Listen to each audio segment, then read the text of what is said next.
I want to bring up that question that I had. Yes. That was based on that sample that we heard and these samples that we've been hearing. And now that we're getting a little bit older, we're hearing a lot of the samples that we identify with versus like when we were younger. It was like, oh, I didn't know that was an original song before that. Right. My question is there like a golden age to be as far as music consumption goes? Because you've hit the apex of I'm old enough to know where these songs have been sampled before. Yeah.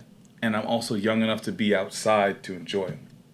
And if there is such an age, what age is that? Huh. So not the song itself. You're talking about like you as an individual. Like what age? I'm talking about you as the individual, the music consumer. Yeah. Is there an age that is like optimal as far as your hypothesis goes to consume music where you're like, this is as good as music gets? Honestly, I feel like we might be there. Like I feel like 30. You don't think you got some more years?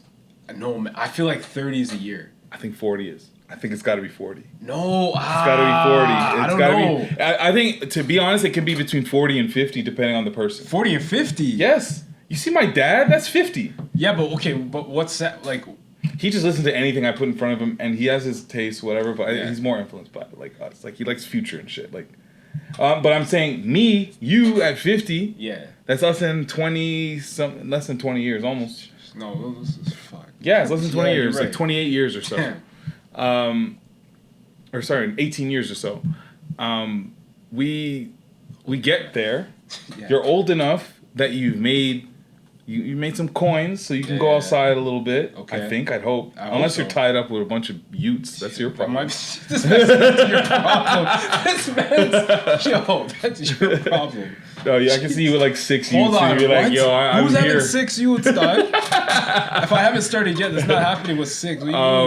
So I'm just saying, like, you're at the stage where I feel like you're making good enough money and you're young enough to spend it in a fun way. Okay. And you also have experienced a lot of music from the past, but you're still into kind of what's going on. I think you go later than that, you're not, like, the chances of you listening to whatever's popping is pretty slim, unless we're talking about, like, how somebody's in their 80s probably likes Drake, because I'm sure that happens. Yeah. But, no, I feel like that's too late in the game. Because I feel like 30s, you can have that sense of like, okay, these songs were popping when I was a teenager. Right. Okay, cool. But then you get the songs that are popping when you're in your 20s or like your early 20s. And they start getting sampled. So like what's happening to us with like the early 2000s getting sampled. Like to me, that's the peak. That's where you're like, yo. I feel like we're just starting though. No, like, we're just starting to like. I don't want to hear stuff sampled. Like I'm not gonna want to hear stuff today sampled when I'm like 40. Well, why not? Because like I don't even really like what's out right now. I want to hear it's that nostalgia feeling of like it'll be nostalgic regardless. You don't think that hearing that Baby Keem and Kendrick Lamar song 20 years from now sampled is really, not gonna hit? I really think it depends on like Die on This Hill. This is all you. No, just to know, they're all disagreeing. The nostalgia is like thinking back to certain periods in life. So like high school, college being 2 pivotal periods of your life. So when things get sampled from those periods in your life, whenever that is, that automatically is like the golden era for you. So you're done having these experiences in your life? I'm not saying you're done, but I just feel like it means so much more when it's stuff from your high school and college years versus... I haven't experienced these other ones yet. But like... You haven't either? I haven't either, but like just think about what it means to you to look back at like high school and college and the music that you were listening to. We definitely romanticize that period more so than any other period. I think it's the stuff that you grow up with, right? Like music, sports, fashion, whatever it is. The stuff that like you came of age with, that's what sticks with you the most. And that's, to me anyways, that's what would be the most impactful and like I wish Alan was still here right now because I would like to hear his perspective because it's very interesting to have that. Because I think I understand your perspective, and I do agree with you because that whole coming of age period is different from For sure. like when you're 30, blah blah For blah. sure. But I also do feel like this time period, like now, Yeah. there is another coming of age. Like we're molding into men, the men we're gonna be. Okay. It didn't happen in our 20s. It didn't, but like Those experiences help make us who we're gonna be for sure. Yeah. I think it's gonna start solidifying in our 30s. You don't think so? I just don't know if the music that I'm listening to now is gonna resonate with me the same way. What experiences do you think you're not gonna like? Are there any experiences you think are gonna happen in your 30s that are gonna be like one of these like pillars? Because I think it's like you have a kid, you get married. Yeah, no, for sure. Like that's all like pivotal.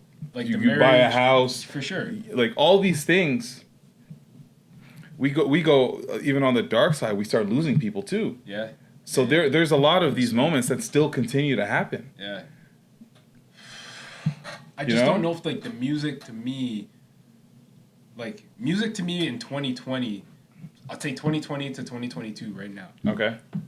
I don't resonate the same way with those songs these past couple of years as I have with songs 10 years ago. You know? Mm-hmm. So, yeah, that's where I'm coming from. It's like, sure, I hear what you're saying about the moments in life, but it's just the music. Like, if we're strictly talking about the music today doesn't resonate with me the same way the songs from 10 years ago, 15 years ago do. Is that due to... I think, yeah, I kind of agree because I think that, like, the people that I listen to are younger. Exactly. And even the people that are older that I listen to, I kind of question, like, all right, when are y'all going to grow up, you know? Mm-hmm. But then it starts expanding a little bit because we're going to start talking about Kendrick a little bit. And he's not making immature rap. No. He's making rap for us. Like, it feels like some 30-year-old rap music to be honest. I can't understand. I would love to hear a 17-year-old's perspective on his album. Yeah, I don't know if they're listening I would love to hear if 17-year-olds really fuck with Kendrick the way that we do. Yeah, I don't think they're listening to him like that. It's not for them. Yeah. It's not. Yeah, that's what I mean. But that's what I mean. Now we're hearing artists because like this is also new. Like there's never been in the past in hip hop hip hop era, which is like our shit. Like it's not the same way like your dad might have loved Lovers Rock or whatever whatever his music was at the time. Yeah. Even like my dad, even if he loved hip hop back in the day, this is all a first seeing a rapper who's in their 40s and 50s rap. 100%. So I think it's going to be very interesting, and it maybe there is an argument to say that like you're going to have those things that you know a 50-year-old Drake is going to sample something from 1998. And you're going to say, yo, he remembers, I remember, no, you're right. And this slaps. No, you're right. You might get a 50-year-old Future sampling, like... A 50-year-old Future, wow. That's good. Why does the 50-year-old Drake seem so much more sophisticated, but it's not, it's the same thing, but packaged differently. 50... Well, I'm just thinking, like, 50-year-old Drake, like, what would he's going to sample himself. Yo. He's going to sample himself. Yo, it's gonna get crazy. He's gonna be sampling crazy. himself. Like all these artists, like he's gonna sample Marvin's Room. Oh shit! He's gonna sample Marvin's Room. It's just gonna be like cups of the rosé, and that's it. Bitches in my Why am I picturing Smokey Robinson? Like I'm picturing Drake turn into like Smokey Robinson. Yo. Like oh, that's disgusting. But like it's gonna get to a point where these guys are gonna start sampling. These artists are gonna start sampling themselves, or like. Maybe you're right. Maybe it's the era that we came of age in. So maybe you're right. Maybe we just haven't got there. We just haven't got there. Maybe we gotta see it. Yeah. I can't picture it. That's wild. Well, in 20 years when we're still doing this podcast, we'll talk about that. Put a marker on it.